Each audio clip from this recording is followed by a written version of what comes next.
하나님 아버지, 오늘도 예배 드릴 수 있는 생명과 건강을 주시니 감사합니다. 4월을 맞아 만물이 소생하고 있습니다. 꽃이 피고 있습니다. 잎이 나고 있습니다. 이 봄에 우리의 신앙도 더욱 생기 있게 해주시기 바랍니다. 저희 화평교회를 복 주셔서 하나님을 영화롭게 하는 교회가 되게 하여 주옵소서. 화재 재판에서 좋은 결과가 있게 하여 주옵소서. 저희 화평교회 모든 성도들의 가정과 생업에 은혜를 베풀어 주옵소서. 기독교 신문과 시헤럴드가 언론 선교를 잘 감당하게 하여 주옵소서. 예배를 통해 큰 은혜 받게 하여 주옵소서. 감사드리며 예수님의 이름으로 기도합니다. 아멘.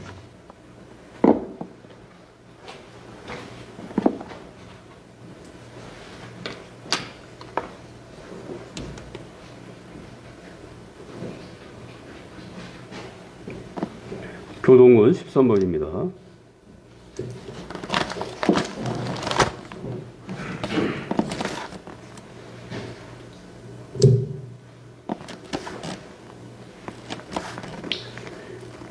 여호와는 나의 목자시니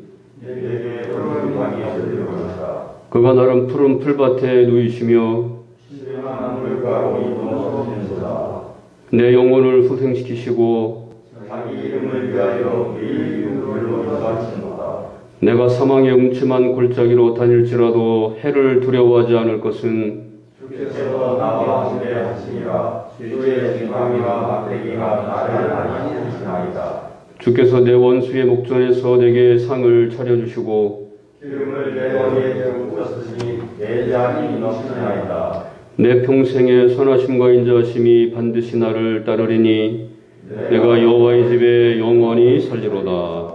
아멘. 사도신경으로 신앙하겠습니다. 전능하사 천지를 만드신 하나님 아버지를 내가 믿사오며 그 외아들 우리 주 예수 그리스도를 믿사오니 이는 성령으로 잉태하사 본디오 빌라도에게 고난을 받으사 십자가에 못 박혀 죽으시고 장사한 지 사흘 만에 죽은 자 가운데서 다시 살아나시며 하늘에 오르사 전능하신 하나님 우편에 앉아 계시다가 저희로서 산 자와 죽은 자를 심판하러 오시리라. 성령을 믿사오며 거룩한 공회와 성도가 서로 교통하는 것과 죄를 사하여 주시는 것과 몸이 다시 사는 것과 영원히 사는 것을 믿사옵나이다. 아멘. 오늘 우리에게 주시는 하나님의 말씀 누가복음 14장 7절에서 16절입니다.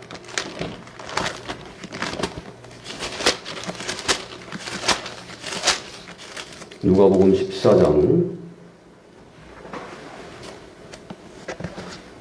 7절에서 16절입니다.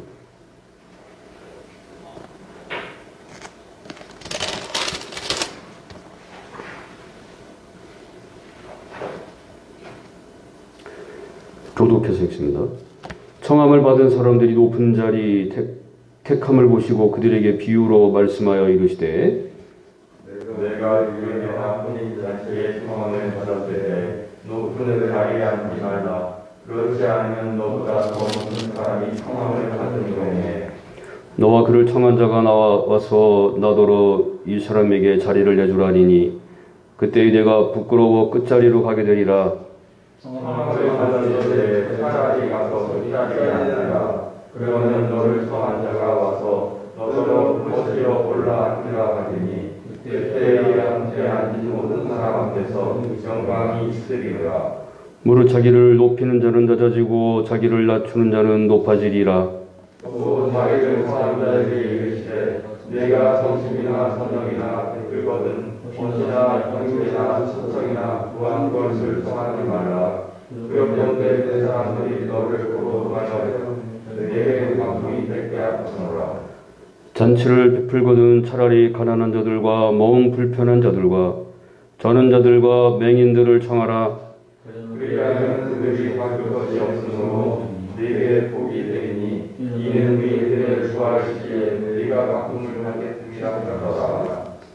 함께 먹는 사람 중 하나가 이 말을 듣고 이르되 무릇 하나님의 나라에서 떡을 먹는 자는 복되다 하니 이르시되 어떤 사람이 큰 잔치를 베풀고 많은 사람을 청하였더니 아멘. 이 시간 특별 찬송을 하도록 하겠습니다.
김명준 목사님 말씀 드려주시겠습니다.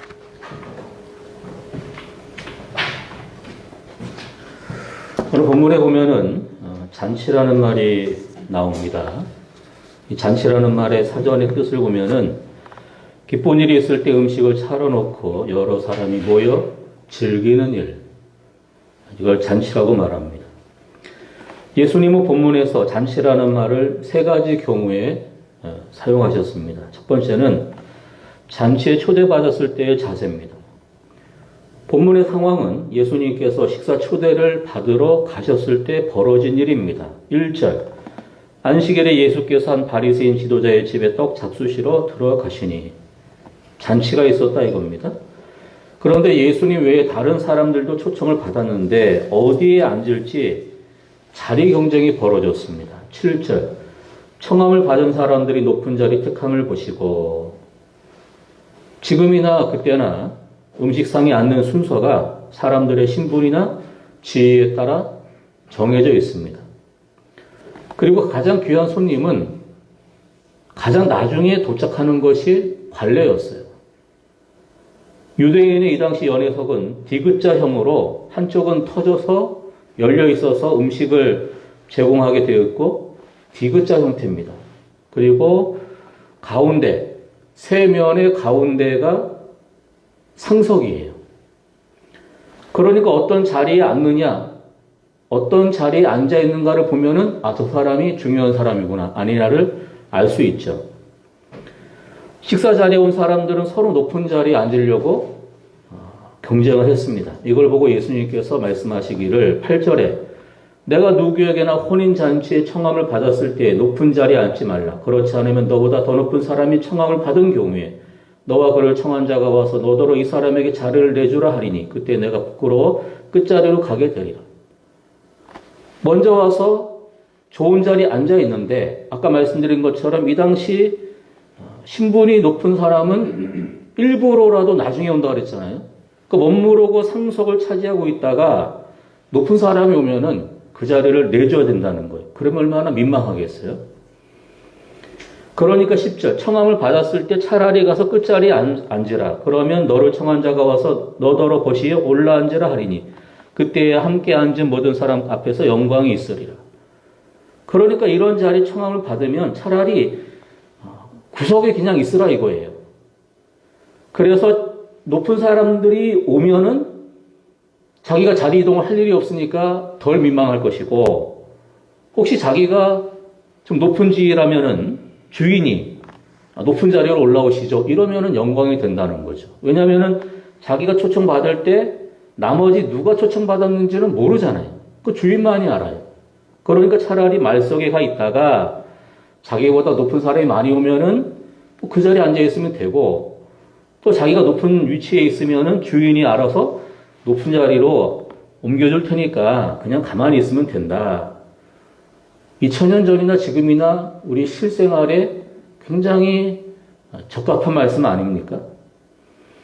이를 통한 예수님의 결론은 11절 자기를 높이는 자는 낮아지고 자기를 낮추는 자는 높아지리라. 겸손할 때 높아진다. 그런데 성경은 천국을 잔치로 설명합니다. 계시록 19장 9절에 보면은 천사가 내게 말하기를 기록하라. 어린 양의 혼인잔치에 청함을 받은 자들은 복이 있도다. 어린 양은 예수님이죠.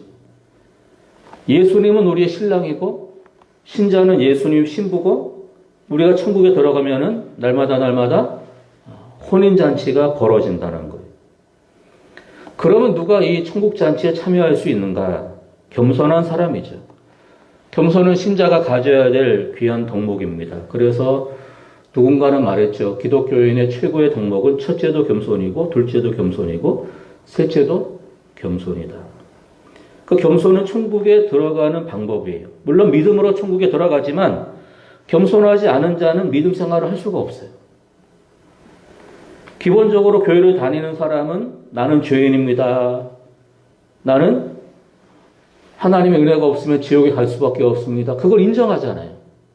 그거는 대단히 겸손한 행동입니다.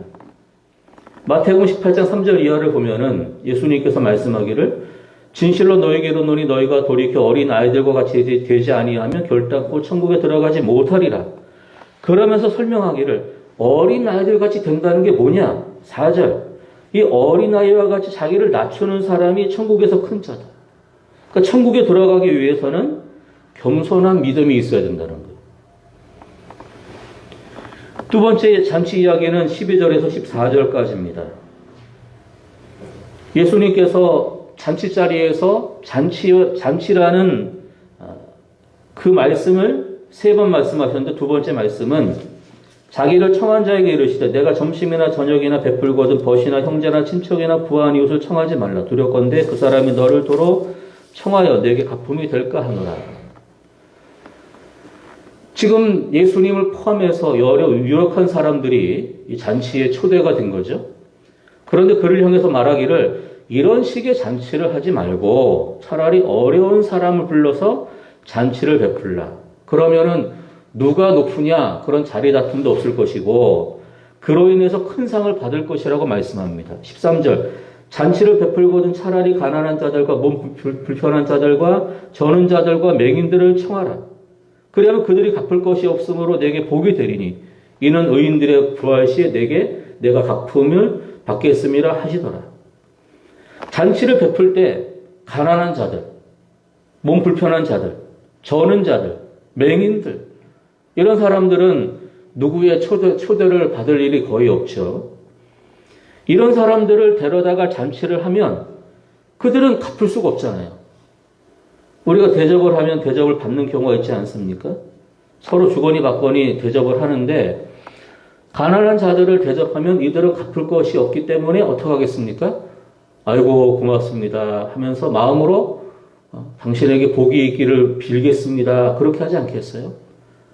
갚을 것이 없으므로 내게 복이 되리니 이는 하나님께서 갚아주신다는 거예요. 사실 우리가 잔치를 연다 했을 때는 대부분 비슷한 수준의 사람들을 모아서 잔치를 하지 않습니까? 그런데 예수님은 그것보다도 어려운 사람을 베풀어라. 어려운 사람께 베풀어라. 그렇게 파격적인 말씀을 하시는 거예요. 그러면 어떻게 되느냐? 하나님께서 그것을 갚아주신다. 우리가 잔치로 비유된 천국에 들어가서 상을 받는 방법 중에 하나가 뭐냐? 이 땅에 사는 동안에 나보다 못한 사람을 베풀어 주는 거예요. 그럼 하나님께서 갚아주신다는 거예요.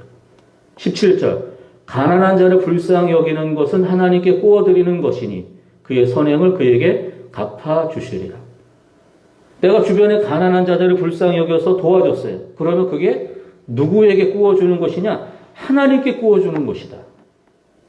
하나님께서 그의 선행을 갚아주신다. 굉장히 중요한 말씀이에요. 그래서 마태복음 25장에 양과 염소의 심판 비유에 보면은 예수님께서 양편에 있는 사람들에게 말을 하죠. 너는 내가 줄였을 때 먹였고 헐벗었을 때 입혔고 감옥에 갇혔을 때 찾아왔다. 하나님께 축복받기로 결정된 자들은 언제 우리가 주님이 그러신 걸 보고 도왔습니까? 지극히 작은 자 하나에게 한 것이 내게 한 것이다. 또 심판받을 자들에게도 내가 그러할 때 너희는 돌보지 않았다. 언제 우리가 주님이 그런 것을 보고서 돌보지 않았겠습니까? 그럴 리가 있겠습니까? 이 작은 자에게 하지 아니한 것이 내게 하지 아니한 것이다. 어려운 사람을 배려하는 것, 그것이 우리가 들어갈 천국에서 상급을 받는 방법이라는 거죠. 세 번째 잔치 이야기는 누가복음 14장 16절에서 24절까지 말씀인데 이것은 이전에 설교한 적이 있어요. 16절 어떤 사람이 큰 잔치를 베풀고 많은 사람을 청했다. 그런데 문제는 뭐냐? 잔치할 시간에 사람들을 오라고 종을 보냈는데 하나같이 오질 않았어요. 결국은 잔치로 오기로 약속한 사람들은 다 안 오고 아무나 그 잔치 자리에 데려다가 그 잔치 자리를 채웠다. 이게 예수님의 세 번째 잔치와 연관된 말씀이에요. 예수님께서 이 말씀을 하신 이유는 뭐냐면 이 잔치와 관련된 두 개의 말씀을 듣고 어느 사람이 이렇게 말했어요. 15절 함께 먹는 사람 중에 하나가 이 말을 듣고 이르되 무릇 하나님의 나라에서 떡을 먹는 자는 복되도다. 천국 잔치에서 하나님과 함께 즐거운 시간을 갖는 것이 얼마나 복이 있느냐. 그러나 예수님의 말씀은 뭡니까? 그럼에도 불구하고 많은 사람들이 오지 않는다는 거죠. 그게 잔치와 연관된 세 가지 말씀의 결론이고 그리고 그 말씀이 바로 16절 이하의 말씀이에요. 잔치날이 됐어요. 그래서 오기로 한 사람들을 불렀습니다. 그런데 뭐라고 말합니까? 18절 다일치하게 사양하여 한 사람이 이르되 나는 밭을 샀음에 아무래도 나가 보아야 하겠으니 청컨대 나를 양해하도록 하라. 19절 또 한 사람이 이르되 나는 소 5겨리를 샀음에 시험하라고 하니 청컨대 나를 양해하도록 하라. 20절. 나는 장가 들었으니 그러므로 가지 못하겠노라 하는지라. 다 나름의 이유를 대지만 그러나 이것은 정말 이유 같지 않은 이유예요. 왜냐하면 잔치를 할 때는 미리 사람을 보내서 잔치에 참여할 수 있는가를 확인하고 준비를 하는 거예요. 그러니까 이때 이 사람들은 그 전에 잔치에 참여할 거라고 말을 해놨는데 당일날 오지 않으면서 나는 밭을 샀다, 나는 뭐 소를 샀다, 나는 장가를 들었다, 그러니까 갈 수 없다. 이거는 말이 안 되는 이야기예요. 어찌 보면은 잔치를 준비한 주인을 모욕하는 거죠. 얼마 전에 사회적인 문제가 됐습니다. 요즘 코로나 때문에 그런 일이 없지만 코로나 이전에는 사람들이 많은 모임을 했잖아요. 그래서 예약을 하는데 노쇼. 뭐죠? 안 오는 거예요. 예약을 해놓고서 식당에서 음식을 다 준비했는데 안 온다는 말도 안 하고 오질 않는 거예요. 그러면 그 얼마나 큰 손해입니까? 그런 것처럼 지금 큰 잔치를 준비했는데 말도 안 되는 이유를 대면서 오지 않았다. 이것이 잔치에 관련된 세 가지 말씀의 결론이에요. 여러분, 오늘날 교회가 얼마나 많습니까? 정말로 교회는 너무너무 많아요. 그렇다고 해서 세상 모든 사람들이 다 교회를 통해서 구원을 받느냐? 그것도 아니에요. 천국 잔치는 준비되어 있지만 그러나 많은 사람들이 그에 대해서 무관심하게 살아간다. 그렇게 말씀합니다. 오늘 천국과 관련된 세 가지 말씀. 천국 잔치에 들어가려면 무엇이 필요하느냐? 겸손한 믿음이 필요하다는 거죠. 천국에서 상을 받으려면 어떻게 되느냐? 이 땅에 사는 동안에 나누며 베풀어야 된다. 그리고 세 번째는 뭡니까? 천국에 대해서 무관심하지 말라는 거죠. 천국에 대해서 무관심하면 결국은 천국에 들어갈 수 없다. 그렇게 말합니다. 천국은 잔치로 비유했습니다. 그 좋은 잔치에 들어가는 저와 여러분이 되기를 바랍니다. 기도하겠습니다. 천국 잔치가 우리에게 예비되어 있습니다. 겸손한 믿음으로 천국에 들어가는 우리 모두가 되게 하여 주옵소서. 감사드리며 예수님의 이름으로 기도합니다. 아멘.